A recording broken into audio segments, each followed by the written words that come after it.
So take us through that. How do you hire a salesperson effectively? Yeah, well, it's a whole different skill set. You're out there now, you're selling, you're doing great. Now you got to hire the salesperson. And so you're thinking about it through the lens of this person. What's a salesperson looking for in an opportunity? They're looking for a good comp plan. They're looking for stability. They're looking for, good leads, a good product to sell. They're looking for culture, right? Yep. So now we got to develop a whole new muscle, right? Yes. So that's, you and I both know this because I've been in business I'm in my 27th year. And so you learn a lot, as you're hiring one salesperson and hiring a sales team, and then you got a sales manager. And so there's a lot to learn there, but it's really thinking about the opportunity through the lens of your salesperson that you're going to be hiring. I love that. Yes. Because it's why would they come do this, right? What if you want to attract the right person? Why would they come do it? Yeah, like what's your training that you're going to provide them? What CRM are you going to provide them? Because you're not, what you're thinking of is probably, oh, if I have a salesperson, there's more revenue coming in and I get to grow. That's true, but what about that person? Hey, yes. If you're like, oh, it'd be great, I'll just hire them on straight commission, and then that reduces my risk. Well, here's the problem with that. It's not that you can't do that, but you hire somebody on straight commission on day one, Clay, they're already looking for another job because what if it doesn't work out? Right. I don't want my new hire literally on day one, already in the mindset of I'm looking for something else. And so I will often provide guaranteed compensation, whether it's a draw or whether it's, a 90-day certain amount I give them, retainer amount, hourly, whatever, because I don't want them in that mindset. So we have to really think about, like, how am I going to support this human being? Yeah. And we're probably not used to encouraging another person. Like, when they don't perform, how do you communicate with them? Are you like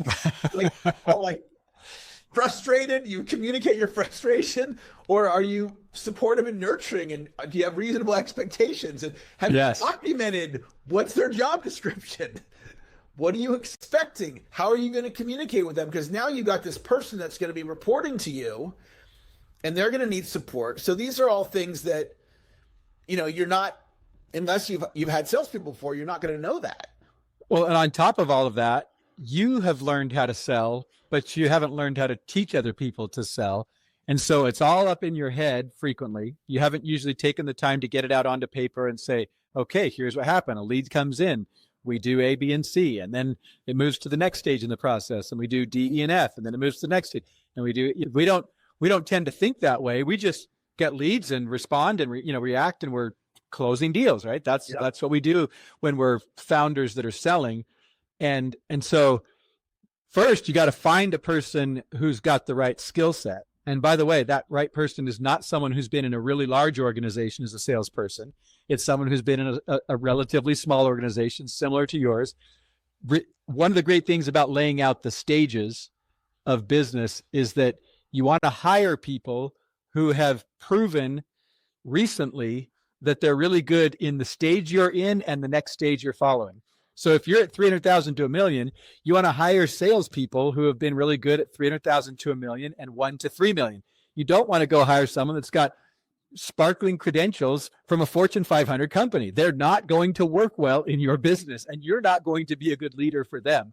So hire for the current stage and one stage ahead, someone who's got a proven track record of selling effectively, something similar to what you sell, and at the similar price points. If you're selling something that's $1,000 on average, you need someone who has sold stuff at that level, because if they're used to selling something at $100, their psychology is not right for this. If they're used to selling something that's $100,000, their psychology is not right for your product. So you got to get someone that's got the skill set to sell in the stage that you're in something similar and price similar to what you do. And then you've got a chance at being successful, a chance. So now you get this person in, and like you said, Eric, now you're a boss and you're leading this person. You got to get the process out of your head of what I do when I sell. And most specifically, once I get that customer on the phone, what or on, online, or however it is you're communicating, text, or you name it, what is, as Eric called it, the sales mountain? What's the case presentation? What's the actual process you take an interested prospect through to get them to take action and buy? If you can't articulate that very clearly to your new salesperson, we're all in trouble. It's not going to go well. So Eric's sales mountain, or the case presentation, however you want to describe it, there's a process from an interested prospect through to the close. And that's not the only part, but that's the most crucial part. You got to understand from lead all the way through the process. But, a warm lead, kind of nurturing and educating, moving them along. But the crucial part is when you've got a good lead, because if you're not the one selling and you know how to do this, now you're handing it over to somebody. That's really valuable. That's a really valuable asset you're handing over. It's not only the dollars that you spent to generate that lead, but it's a potential client. It's your company's reputation. It's all these things. So any thoughts, Eric, about what people can do to get more regimented in the checklist or the process that they create, so that when they find someone they think is going to be a good fit along the factors that I mentioned, the stage, the size, the similar industry, all those kinds of things, they got that person in the seat, and now they're, counting on this person taking leads and turning them into new customers. Any specific thoughts for our listeners about that? I think it has to do with where we put our learning time. So right now, I have come to the realization I've got to really get better at AI and understanding not only how to use it in my business, but how to help my clients with it, right? Yeah. So yeah. I'm dedicating about 3 hours a week right now, just sitting in on Zoom calls or working with consultants, realizing I need that muscle. So if we relate that to hiring your first salesperson, if you do not have the skill set because you haven't done it before, right? What I'm doing with AI right now, you want to do that with, you're talking about like a checklist, for example. You want to get into Chat GPT and go, hey, I'm hiring my first salesperson. What checklist do I need? Right. You want to start watching YouTube videos around, how to be an effective, I'm an entrepreneur. How do I be an effective leader to a salesperson? Because you've got to, there's going to be a learning curve there. And so just to think, I'm going to hire a salesperson, it's all going to work out. No, that's not how it's going to work. You're going to learn a lot, as you and I both have, with all the hiring we've done through the years. You learn a lot as you go. And so if you can, there's the old saying, you don't know what you don't know. So if you start becoming aware of what you don't know that you don't know, find a consultant like myself that can help cut down the learning curve. I was just talking to a new sales leader. He's never led before, and he's in a learning curve right now. And I'm like, hey, I can help you cut down the learning curve because. Right. So that would be the thing. And now with AI and Chat GPT, wow, you could have it like create a sales playbook. You can do a Zoom recording and transcribe it of your sales process and upload it in Chat GPT. Turn this into a training manual. And create the documentation that you previously didn't have to really give your salesperson an opportunity to win. Yeah. So I appreciate the point about capturing what you have done in a Zoom call. You can capture the way that you've communicated in emails. You can capture Zoom calls, and you can use AI to actually create a first draft of your process and even your scripts that you're going to provide. Now, once you have a draft, then you have to actually look at it and say, okay, is this exactly how I do it? Is this the way I work through the process with a lead or a prospect? But you're going to want to provide that to the new sales rep, because if you don't have that, the last thing you want to do is say, here's leads. You're the salesperson. Your job's to go close them. That is not going to go well. It's going to be a very expensive learning process for the salesperson, and there's a high likelihood that person will flame out.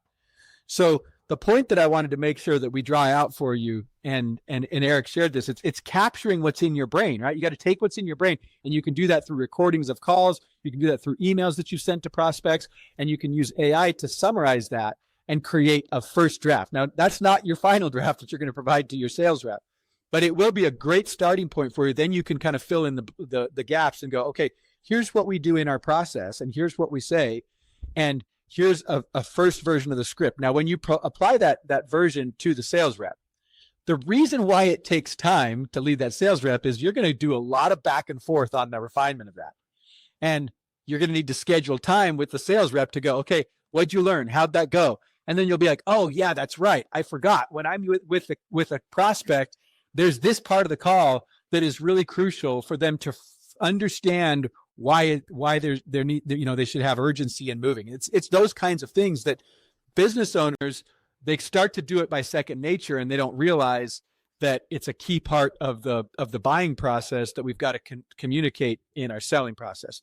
So the bottom line there is you create a process for one salesperson. Now, what I like to say is when you've got an owner that can sell and a sales rep that can sell, you've got a good shot at getting to $1 million, because two people that are producing well, sometimes you might need to get another person or two depending on your price points. But generally speaking, to get to $1 million, you don't have to have a big, huge sales team, obviously. One or two people, maybe three that are selling, that'll get the job done. But Eric, once you get to $1 million, now to get to 3 million, go to the next stage. Now you've actually got to build a sales team. And that's a whole new thing. It's not just teaching one person how to sell. Now we've got a sales team. We start to have different tools, different things we need. So share with us a little bit about your experience in some of the key steps to take in order to successfully build a sales team of 5, 6, 8 people that are selling. Well, now we're dealing with a whole different level of lead generation support. Okay. Yeah. It depends on what you do. I mean, some industries like real estate, you go work for a broker. The broker's generally not giving you leads. In some cases they are, but the broker could add in 100 real estate agents because they're responsible for their own lead gen. But if you're in a business and let's say you got plenty of leads for you and your salesperson, and you're like, okay, cool, we're going to scale this. We're going to go to 5 salespeople. Well, you got to think about the lead gen, and now you also need to think about the sales leader. Who's going to actually lead them? Are you going to hire a sales manager? What's the compensation for that person? Making sure that person is on board with the culture, because it's probably not going to be this. You're not going to hire a salesperson. They're successful, and now they're going to become the sales manager.